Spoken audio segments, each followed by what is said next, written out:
Salut les gars, et bien là je suis en week-end chez mon pote Alex et j'ai entre mes mains un leurre qu'on connaît bien maintenant parce que même si ce genre de prop bait en fait existe depuis des décennies, eh bien il y a quelques années cette forme de propeller d'hélice a été remis au goût du jour par une autre marque avec un leurre qui est très bon et qui n'a en fait qu'un seul défaut, c'est son nom puisqu'il s'appelle le Wobber.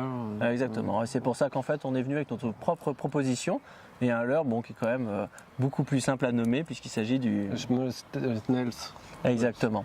Alors là il ne s'agit pas simplement d'un smash tail classique, il s'agit comme vous voyez d'un petit smash tail mais qu'on va appeler le fat smash tail parce qu'il est extrêmement ventru. Et pour obtenir ce bombé au niveau du ventre, on a scanné non pas mon pote Alex, mais une véritable petite truitelle.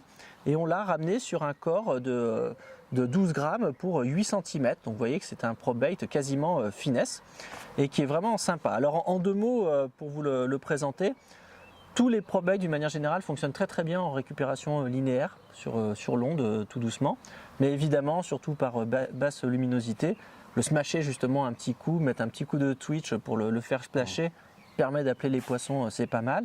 Et puis enfin, dernier conseil, parce que je le vois souvent, par exemple pour des poissons comme le black bass, il n'est pas inutile de laisser passer l'onde une fois qu'il est tombé sur l'eau avant de démarrer sa récupération.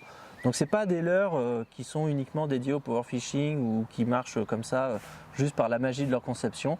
Non, il y a un petit peu d'approche différenciée à faire en fonction des espèces. Mais en tout cas, l'avantage de ce petit leurre, c'est que vous voyez, avec un gabarit comme ça, on n'est même pas à l'abri d'une attaque de chevenne, je pense. Et en tout cas, pour les perches, c'est sûr. Oui.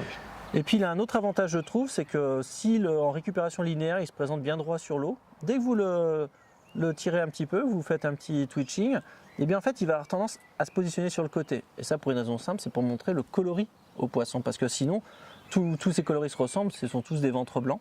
Et donc là, ça permet aussi de montrer la proie au poisson qu'il y a en dessous et déclencher quelques attaques. Maintenant, vous savez comme moi, c'est des leurres extrêmement ludiques. Et puis, même si souvent les brochets ratent leurs attaques, quel plaisir de les voir se jeter là-dessus.